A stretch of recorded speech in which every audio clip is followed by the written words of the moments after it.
হেৰাই যোৱাজন ঘূৰি আহিব পাৰে, কিন্তু সলনি হোৱাজন কেতিয়াও ঘূৰি নাহে। কথাষাৰ মনত ৰাখিলে সকলোৰে ভাল। আৰু এষাৰ কথা, মানুহ কেতিয়াও বেয়া হৈ জন্ম নহয়।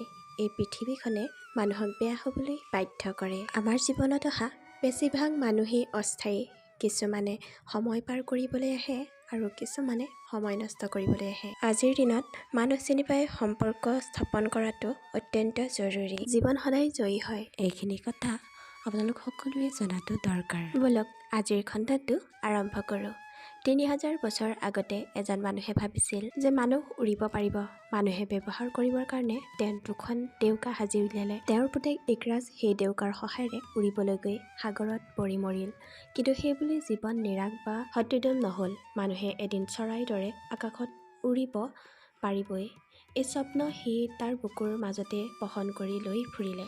৩০ বছৰৰ পিছত লিঅ'নাৰ্ডো দা ভিঞ্চিয়ে এটা উৰিব পৰা যন্ত্ৰ কেতবোৰৰ ছবি আঁকি উলিয়ালে। ছবিবোৰ ইমান সুন্দৰ আছিল যে সেইবোৰত চকু পৰিলে বুকুৰ মাজত এটা যন্ত্ৰণা অনুভৱ হয়। ছবিবোৰ আঁকি শেষ কৰি তেওঁ নিজৰ টকাবিহীন এটা সৰু বাক্য লিখিলে, মই মানুহৰ কাৰণে ডেউকা সাজিম।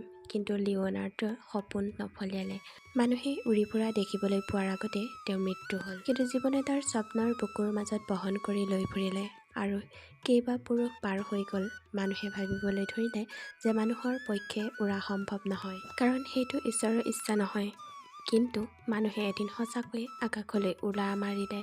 জীৱনত তাকেই বোলে, যি এবাৰৰ কাৰণেও হতাশ বা ভগ্নোদ্যম নহৈ ৩,০০০ বছৰ ধৰি একেটা উদ্দেশ্যকে লাগি থাকিব পাৰে।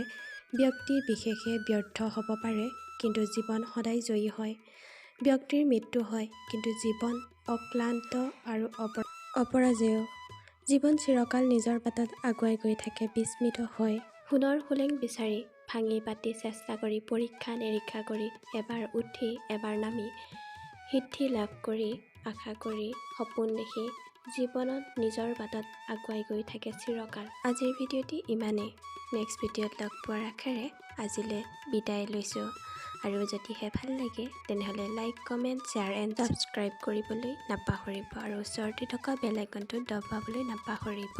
আপোনালোক সকলোৰে মৰম আশীৰ্বাদ পাই মই ইমানখিনি আগবাঢ়ি যাব পাৰিছোঁ। সকলোলৈকে মোৰ ফালৰ পৰা বহুত বহুত ধন্যবাদ।